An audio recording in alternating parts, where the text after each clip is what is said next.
Welcome back to Zwartkops and Extreme Festival race action here from the home of the Extreme Festival. See, the bikes are going to be out next and the circuit is being cleaned by John and his very hard-working cleaner. It's Bridgestone Superbike time. And first category we're going to be looking at is the Bridgestone Challenge. 11 motorcycles coming out here, and these guys and girls all lapping just outside of the 1 minute 10 bracket here at Zwartkops. And slowly but surely, these guys and girls are getting quicker and quicker. The front end of the field is always a big battle. Watch out for the fast bikes coming out of Nassif Vonvala, and he'll be with Zadie Williams, his teammate. But at the front end, Chris Kretzen certainly looks like he's got what it takes. A couple of industry motorcycle bikes in there as well, and a couple of wellness group machines too. But look out for Mo Mohope as well, as Lady Mo is definitely going to give these boys a run for their money. Those Bridgestone tyres are now up to about halfway to race temperature. They've got to get out there for 2 warm-up laps, and then we're good to go for race number 1. On the grid, Kretzen looking very fired up on the Peter Herbert's Racing Kawasaki ZX10. Look, a very good start from Nao Corsa and from Pelo Siate. Much better opportunities for them on the grid. And you see as they get up the line, it's a great start from Momo Hoppe there from about the third row. As they head down towards turn number 1, around the outside comes Michael Dixon. A big Honda looking for a way through early on, and looks like he's going to have to fight hard there with Kretzen on the ZX10. There's 2 Hondas at the front end that are going to be looking to fight there. The other one is Harry Van As. Under braking and into turn 2, sorting things out. The Suzuki comes through there. A super start coming out of Francois de Villiers. The Ratpin Services Suzuki GSXR just throwing it in amongst the pigeons there. As they go through turn 3, sorting things out and just getting themselves into a decent position to attack. Van As fighting hard as they go up to the top of the hill. He's got Kretzen within his sights, and Kretzen now dives on the inside looking for a chance to maybe get to the front end early on. He runs a little bit wide trying to close down on Dixon. In fact, he runs off the circuit. Very lucky there for Chris Kretzen not to make a mistake, and Wadvala and Zadie Williams nearly diving up the inside. Zadie got through, and now he's got to try and find his way back to the front now. It's a big ask there on that ZX10, but he's got a little bit extra power there. There you can see Wadvala. What a start from the Fast Bikes Racing Kawasaki ZX6, remember. That is a 600cc in amongst these big liter bikes and showing them the way around Zwartkops. A little bit extra power down the straight, and there goes Kretzen through into turn 1. Michael Dixon looking for the win here. Looks like he's going to be a tough man to beat on that Westside Motorcycles Honda. Behind him, the Wellness Group bike, and you can see just how hard and how well Van As is riding. He comes through into turn 3. Heading onto that back straightaway now, trying to close down on Dixon. How far back is Kretzen? He's a little bit too far back for my liking right now, but there might be enough ground still and enough time to make it up. As they go through turn 4, Volkswagen corner, up the hill. Under attack. Fire blades side by side. Who's got the better of the brakes? This time it's Van As. He just dives on the inside and gets through on Dixon. Dixon loses out 1 position, drops down to 2nd place. And those 2 fire blades now under attack there from Wadvala on the ZX6, and behind that, keep an eye on Kretzen. On that ZX10, he is slowly but surely starting to reel them in. If we can see what the gap is like. There you see, just in the background, the white helmet, number 52. As he comes down there on his James Toseland numbered bike, he comes under braking for GNH Transport corner and heads across the start line again to try and close down on the 2 Hondas and the ZX6. Further back, Pelo Siate having a little bit of a fight of his own there with Nigel Brandt. 2 of them having a fight at the back of the field. That's for just inside the top 10 though, and Mo Mohope just ahead of them there. Lady Mo not having it the same way she did earlier on today, but definitely getting to grips with this bike and getting to grips with Bridgestone Challenge. Not too far off the back end of Keith Buerta and the Catch-22 Dead Rabbit racing bike. We'll have to keep an eye on those rearview mirrors, if he had them on, of course, because Mo is coming. She's getting away from Brunt and Siate as they fight for the final positions on track. Mid-pack, look out for Francois de Villiers. He's just ahead of this man now coming through there, Nao Corsa. As they come into turn 4, Volkswagen corner, we go back to the front and look at Kretzen. Kretzen has got in amongst those Hondas. He's looking for a way through here with only a couple of corners to go. They get onto turn 3, onto the back straight on the final lap, and Kretzen's at the front. He gets ahead of Harry Van As. Wadvala now looking to try and get through there on Dixon. The Westside Motorcycles Honda CBR under attack from that Fast Bikes Kawasaki ZX6. The 600 might be better on the brakes at the top of the hill. Let's see if we can make a move here and get through on Dixon. It's Kretzen who this time doesn't make the mistake. He keeps it on the back stuff. Michael Dixon under attack though from Wadvala. Nassif looking for a way through here. Can he find it? As they go through the right hand at Kenwood, flick it over onto the left hand side. 1 and 2 seems to be sorted out. There's a 3rd place battle about to rage, so here he comes. Nassif Wadvala going to try a late ditch effort here. He's got on the inside and he's got through. Kretzen's going to take the win. Van As is going to come through for 2nd place, and it's going to be Wadvala. He's got through and he's got ahead of Dixon. Can you handle that action? Bridgestone Challenge in the house with Kretzen taking the win. Harry Van As coming through there for 2nd place. Nassif Wadvala, what a dive on the inside for 3rd. Michael Dixon down in 4. Zadie Williams ahead of Francois de Villiers, Nao Corsa and Keith Buerta. Let's catch up with Van As and find out how the day went.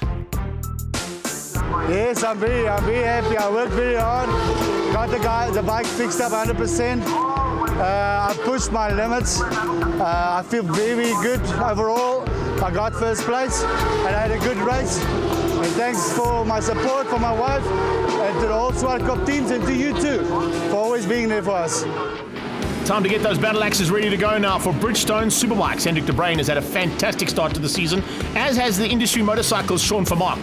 Stoty, of course, an ex-champion in the previous format of this racing, and he'll be pushing hard with a man who also pushed hard at the front end last year in the sub-10 category there, and that'll be Harry Timmerman. He's making massive inroads to the front end, and is nearly there as these guys get ready to go out now for race number 1. And despite the thumbs up there from Stoty, it looks like there's a bit of an issue there on his usual machine. The ZX10 has given up the ghost. He's had to run to the sideline and ask his teammate Henny Swanepoel to loan him his bike. He's been given permission to start at the back of the field, and that's going to make a little bit of a difficult one for him. There you can see the pole position standing open, and away they go down towards turn number 1, Compendium Insurance corner. There he comes from the back. Stoty on the R1 this time, not on, and look at where he's got to. Wow, already up into third place, as they go through there into what is going to be turn number 2. He's under attack there from the second of the 66s, so there'll be 2 66 bikes out there. Michael Pipers is one, and Sean Stoutcut for Mark will be the other one, having loaned Henny Swanepoel's R1 here for race 2. Nice start there from Ian Hall with the TRP and Bridgestone man doing a super job. He's in the top 10, fighting along with McLaughlin and Spicer, who all three are doing dual duties today, not only in Bridgestone Superbikes, but also in the Red Square ZX10R Masters Cup. Heading to the top of the hill now and under braking. It's going to be a big gap to the Net CB Yamaha R1 of Hendrik de Bruin. As they come through there, look out, that's Pipers, and on his tail, it's Stoutgat van Mark and Hein McMahon. So the battle is for second place at this stage into Kenwood Corner, and Michael Pipers is just trying to fend off the attack coming from Vermaak, and he's right on his tail there. Hein McMahon just behind them as they come into braking for the final corner. Just behind that, keep an eye on Spicer and Rothwell fighting hard there with McLaughlin. And Harry Timmerman just getting to grips with things now on that HP4R as he comes into the back end, and you can see him applying the pressure there with Rothwell on the purple bike. Slacky is definitely putting... you can see Sean Vermaak, even though he preps that motorcycle, he's not comfortable on it. It's not the choice of steed that he likes, and that ZX10 that he's normally on is certainly a lot more comfortable with him at the wheel. But now as they come through there a little bit further back, look at the way that Harry Timmerman's moved up. He's got up a couple of positions and probably up into about 6th place now as they come onto that back straight away. 3rd place battle, 2nd place battle. Oh, it's definitely heating up here. But unfortunately, they don't have an answer to the man out front. Michael Pipers is trying to get away. He definitely wants to try and open up a bit more of a margin. And you can see slowly but surely he's losing ground now to Stoty. Stoty's now swapped out, and the two of them are under, well, the pressure's now gone, really, unless Hein McMahon can do something about Michael Pipers, and that's exactly what he's trying to do. Stoty definitely on a charge, though. Look at him. Head down and flying high. Pipers behind, and Hein McMahon now applying the pressure there for the 3rd spot and trying to get that final podium position away. And you can see Hendrik de Bruin now just disappearing at the front end. We can't really see him, haven't really seen a shot of him because he's so far ahead. Might get a little view of him there. There he goes into turn 2 right now, and on his tail, it's the 6-6 there of Vermaak. Brian Rothwell fighting here in the 2nd pack with Spicer, side by side as they get down on the braking there, trying to get through on Harry Timmerman. Timmerman takes a slightly different line, and he gets chopped out by both Spicer and Rothwell now, trying to dive on the inside of that HP4. Nearly makes it stick, but a little bit of a change of line there, and it didn't quite work out for Rothwell. It worked out nicely for Spicer as they come onto that back straight, trying to close down on McLaughlin. They're kind of hustling here like a street hustler because they're just chopping and changing side to side, and who's got the ball underneath them? Because whoever drops the ball is going to be in trouble here as they head to the top of the hill. Very nicely done here by Rod McLaughlin. He just hangs on, under braking for the top of the hill, and here comes Spicer around the outside of Rothwell. Rothwell dived in very late there, and Spicer just shut the door, slammed it in his face and said, "You're not coming through here." Rain Spicer and Rothwell going at it. Harry Timmerman in the best seat in the house, watching this battle unfold, waiting to pick up any pieces in case something goes wrong. Under brakes into G&H Transport Corner. Once again, Timmerman closes on Rothwell. Rothwell on Spicer. Spicer on McLaughlin. 4 bikes and nothing in it between those 4 riders. There's the leader getting away, and he's got away comfortably at the front end. Not going to be troubled at all on the R1. And Hendrik de Bruin has done it all right here to get away from Sean Vermaak. Vermaak also on an R1, similar kind of machinery, but not his usual choice of steed, having to jump off it on the start line. Start line procedures got underway, and the race is now coming to a close with the flag about to drop. Hendrik de Bruin taking the win on the Net CB Yamaha R1 ahead of Sean Stoutcut for Mark on the Industry Motorcycles Kawasaki usually, but this time on the R1. Nice run here from Spicer. He's going to finish up in the 5th spot and win out this battle over Rothwell, McLaughlin and Timmerman as they cross the line to complete race number 2 here of the Bridgestone Superbikes. De Bruyn taking the win ahead of Mark on the Industry Motorcycles R1. Hein McMahon comes through to finish in 3rd place on his BDJ BMW. Piper's on the Westside Motorcycles in 4 ahead of Spicer, Rothwell, McLaughlin and Timmerman on his HP4. Let's catch up with our winner, Hendrik De Bruyn. Yeah, I had a comfortable lead and I just sort of tried and maintained it and ended up with the win, so I'm very happy. I'm lucky and happy guy. And I just want to thank all my sponsors, NetCB, Yamaha, the Superbike Academy, and all the other guys. Thank you for helping me out, and see you at the next one. Yeah, the next one is definitely going to be one to watch out for as we head to Midval on the 13th of April, the next round of the Extreme Festival. Join us there for all the action.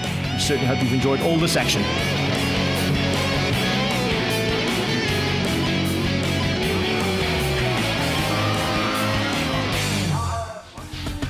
All this Extreme Festival of Motorsport action is proudly brought to you by Motormark Clockstorp and Bridgestone Tyres.